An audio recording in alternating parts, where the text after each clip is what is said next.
Sekalipun taun, wabah yang terjadi dahulu kala di dunia Islam begitu dahsyat. Anda tahu taun dulu kalau terjadi orang baru kena paginya ketularan bintil-bintil, sorenya meninggal, Pak.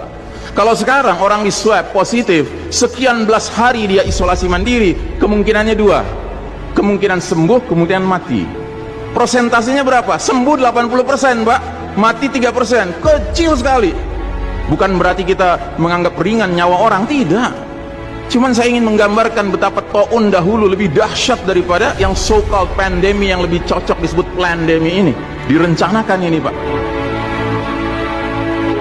Yang karenanya kalau kita lihat sejarah, sekalipun dahsyat taunnya dahulu kala, nggak ada cerita, Pak, sholat berjamaah berubah tata cara pelaksanaannya, nggak ada. Kenapa kita harus berubah? Dan saudaraku rahimakumullah, kami cuma mengingatkan beberapa pesan dari Nabi SAW tentang sholat ini. Yang pertama, Nabi mengatakan, "Sallu kama ra'aitumuni usolli." Sholatlah kalian sebagaimana kalian melihat aku sholat. Ini sudah kata mati, Pak. Ini kunci, Pak. Kunci ini. Makanya para ulama fikih memutuskan nggak boleh dikerjakan sembarangan, nggak boleh. Apalagi setelah dia ada aturannya, terus kita berkreativitas menyangka itu lebih baik untuk keselamatan dunia kita, sementara kita tidak peduli dengan keselamatan akhirat kita. Nabi Muhammad SAW menyatakan, hari berbangkit nanti aku akan menunggu umatku di depan telagaku. Aku akan bisa membedakan siapa umatku, siapa yang bukan. Umatku adalah mereka yang wajahnya, tangannya, kakinya bercahaya bekas wudhu. Tapi ketahuilah, ada sejumlah orang wajahnya bercahaya, tangannya bercahaya, kakinya bercahaya. Aku panggil mereka, tapi dihalau sama malaikat, tidak boleh mendekat. Aku panggil lagi, tapi dihalau sama malaikat. Akhirnya malaikat menjelaskan, "Ya Muhammad, mereka telah merubah ajaranmu setelah engkau wafat." Kata Nabi selanjutnya, menjauhlah. Nabi nggak mau dekat dengan orang yang berani-beraninya merubah tata cara ajarannya. Dan ajarannya yang paling pokok apa? Tauhid. Setelah tauhid apa? Salat. Dan ingat, salat adalah amal yang paling pertama yang akan diperiksa oleh Allah Ta'ala bagi setiap hambanya. Dan saudara rahimakumullah, saya ingin menyampaikan dua hadis lagi. Satu hadis dari Nabi, la tadaru furujatin lisyaitan.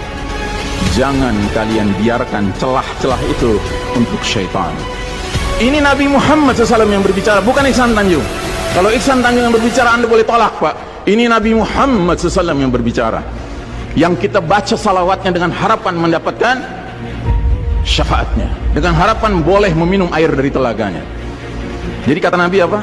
Jangan biarkan celah-celah itu menjadi tempatnya syaitan. Hari ini tidak sedikit masjid bahkan memuliakan syaitan, memberi tanda di mana syaitan hendaknya berada. Na'udzubillahi min dzalik.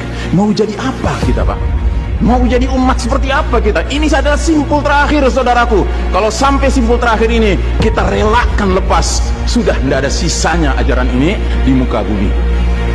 Karenanya saudaraku rahimakumullah, bagi saya urusan sholat berjamaah dan tata caranya ini bukan urusan pilihan fikih, Pak. Ini urusannya adalah urusan dengan musuh Allah Ta'ala. Hadis yang terakhir, kata Nabi SAW, innal yahuda qad sami'u dinahum. Sesungguhnya Yahudi sudah bosan dengan agama mereka.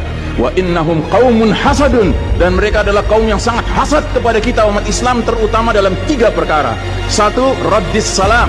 Kebiasaan kita umat Islam kalau ketemu saling ucapin assalamualaikum, dibalas waalaikumsalam.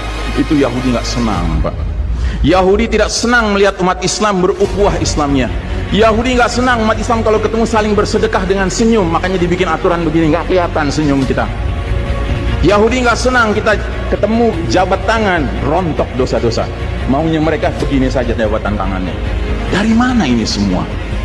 Yang kedua, mereka hasad sama kita dalam urusan apa? Iqamatis sufuf, dalam tata cara kita menegakkan saf kita. Ingat, Pak, saf dikatakan tegak syaratnya 2. 1 lurus, 2 rapat. Bukan hanya lurus tapi renggang-renggang, atau rapat tapi meliuk-liuk. Tidak, harus dua-duanya lengkap. Sehingga Nabi sampai bertanya, kenapa kalian gak bersaf seperti malaikat di hadapan Allah? Para sahabat bingung, bertanya, bagaimana malaikat? Kata Nabi, mereka mendahulukan saf awal dan mereka saling rapat satu sama lainnya. Jadi Nabi itu bangga kalau umat Islam sholatnya seperti para malaikat di hadapan Allah Ta'ala. Harusnya itu menjadi kebanggaan kita juga. Dan harusnya kita tersinggung kalau ada pihak yang berusaha untuk mengacak-acaknya. Dan yang terakhir, yang ketiga, Yahudi itu hasad sama kita dalam urusan apa? Dalam urusan umat Islam, di belakang imam salat wajibnya mengucapkan amin. Makin keras suara amin itu, makin geram mereka. Karenanya mereka bikin aturan, sempat 2 bulan masjid ditutup sama sekali, nggak terdengar suara amin dari jamaah karena nggak ada yang boleh ke masjid. Tapi sekarang setelah dibolehkan, masjid yang bisa muat 2000 orang, cukup 500 orang, cukup 700 orang. Supaya apa? Sekurang-kurangnya aminnya bisa berkurang. Maka sekarang pertanyaan besarnya adalah, untuk siapa kita sholat? Atau untuk mereka? Inna salati wa nusuki wa mahyaya wa mamati billahi rabbil alamin. Mudah-mudahan apa yang saya sampaikan tidak membuat bapak dan ibu makan nggak kenyang, tidur nggak nyenyak, tetapi semakin sadar betapa kita sedang hidup di era penuh fitnah di akhir zaman, dan musuh-musuh Allah sedemikian sistematis, sedemikian terencananya membuat kita sadar tidak sadar meninggalkan din kita. Yang paling mengerikan kalau sampai sudah nggak ada perasaan lagi risau dengan ini semua. Karena apa? Nabi bersabda, siapa lihat kemungkaran ubah dengan tangan, nggak bisa dengan lisan, nggak bisa dalam hati.